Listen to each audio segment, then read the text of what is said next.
conversar aqui um pouquinho sobre o assunto, né, do momento, que é no mundo, né, não é o assunto do momento no Brasil, né, que é a Covid-19, né, o coronavírus, doença coronavírus, que foi descoberta em 2019 na China e que agora tem o seu, digamos, epicentro na Europa, né, na China o processo já está em retração e está vindo aparentemente como uma onda também para cima de países como o Brasil.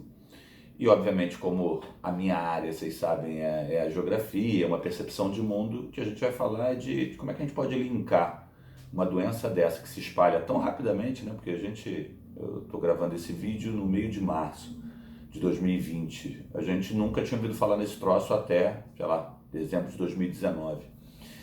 E essa velocidade de propagação é algo bem dos nossos tempos, dialoga diretamente com a questão da globalização. Globalização, na verdade, é um processo quando a gente tenta mostrar por imagem, né? A gente tenta usar um pouco da semiótica para simbolizar a globalização. A gente faz o quê? A gente mostra um mundo encolhendo. Tem uma questão de vestibular muito famosa que você deve ter feito na sua escola, as pessoas de geografia usam constantemente. Foi no vestibular da Unicamp, depois apareceu no da UFRJ, vou até mostrar a imagem dela para vocês aqui, que é um mundo no século XV, depois um mundo no século XVIII, sei lá, XIX, e o mundo vai ficando cada vez menor. É óbvio que o mundo não está menor, o mundo está do mesmo tamanho. Mas, na verdade, a gente dá a ideia de um mundo menor porque a tecnologia de transporte e comunicação permite que os fluxos sejam cada vez mais rápidos. Essa é a ideia básica de globalização. Quando você vai estudar a globalização mais a fundo, a gente acaba associando a globalização ao próprio desenvolvimento da história do capitalismo, né? Então, se você pegar, você vai encontrar raízes da globalização no século XV.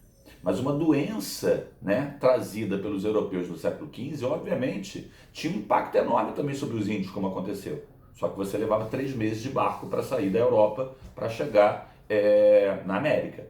No século XVIII, a gente fala que é uma outra raiz da globalização, que é a Revolução Industrial, que começa a espalhar produtos pelo mundo. Agora, é legal, assim, eu acho bacana falar dessas raízes da globalização, a globalização acompanhando a história do capitalismo, mas é legal diferenciar a globalização pós-Segunda Guerra, notadamente pós-década de 70, ou seja, a globalização associada ao meio técnico, científico e informacional. A velocidade da integração da economia a partir da década de 70 do século XX, ela aumentou muito. E aí, obviamente, eu tenho que pensar em doenças como essas, se propagando tão rapidamente, associando a isso. É o outro lado da história. Nós tivemos outras doenças catastróficas na história da humanidade, a peste negra, a própria gripe espanhola lá no contexto da Primeira Guerra Mundial. Mas a questão agora é a velocidade. E aí tem um outro processo, né? Os países estão agora fechando fronteiras, vários países tentando controlar os voos e por aí vai. Cara, medida difícil de impacto discutível, porque provavelmente fazem isso quando a doença já está lá, quando o vírus já está circulando, até porque você tem muitos pacientes, muitos infectados que ficam assintomáticos. De qualquer maneira, eu acho curioso pensar que se essa doença surgida em alguma área da China tivesse surgido, por exemplo, em 1975, ela não ia se propagar como se propagou agora. Em 75 você tem uma China ainda fechada, tá? Aí você tem a morte do Mao Tse Tung, você tem as reformas de Deng Xiaoping, e a China foi crescendo muito e vocês, mais jovens, já conhecem a China como potência econômica. Mas eu fiz ensino médio, na época se chamava segundo grau, nos anos 80, e a China ainda era um exemplo de pobreza. E aí, repara, uma doença que acontece na segunda economia do mundo hoje, a discussão da China socialista de mercado, nem vem ao caso nesse assunto. O que vem ao caso é, por que essa doença chegou rapidamente aos países europeus? Porque as pessoas vão muito à China, porque você tem uma produção que é uma produção em rede. Não foi necessariamente um turista que foi conhecer Pequim e voltou para a Itália ou para a Alemanha. Pode ser um executivo, pode ser um trabalhador de uma empresa. Então, quando a gente fala da globalização, a gente pensa nesse mundo cada vez mais integrado. Integrado por ações econômicas, por interesse econômico, mas a integração viabilizada pela tecnologia. A tecnologia que permite que você esteja vivendo agora em qualquer lugar. A tecnologia que me permite fazer videoaula. Mas a tecnologia que permite também essa produção em rede.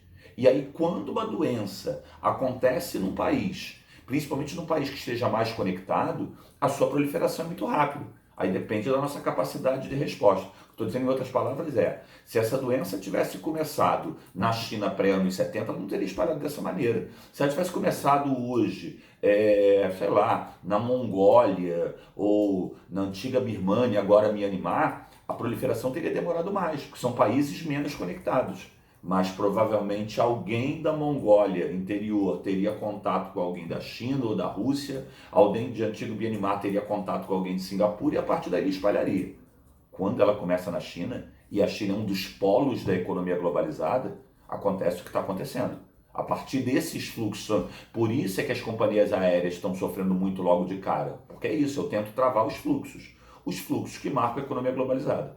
A globalização tem uma série de aspectos positivos, tem outros aspectos negativos, mas se a marca dela é exatamente esse fluxo muito intenso, ter uma doença no século XXI, obviamente, vai ser algo muito de proliferação muito mais rápida, atravessando fronteiras, do que foi no início do século XX, do que foi no século XVIII e XVII. Mudou, a tecnologia mudou a característica da escala geográfica.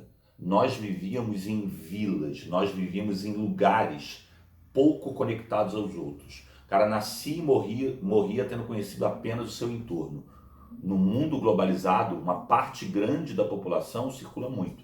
E aí uma coisa curiosa, ontem eu parei num posto de gasolina para abastecer e o taxista estava fazendo lá um showzinho lá dele, gritando: que mané coronavírus, que mané coronavírus. Coronavírus é doença de rico, rico que viaja, pobre não viaja. E obviamente é um comentário assim, muito estúpido, né? É um comentário completamente ignorante, porque obviamente o vetor dessa doença pode ter sido e deve ter sido alguém de maior renda, que viajou a trabalho ou viajou a lazer.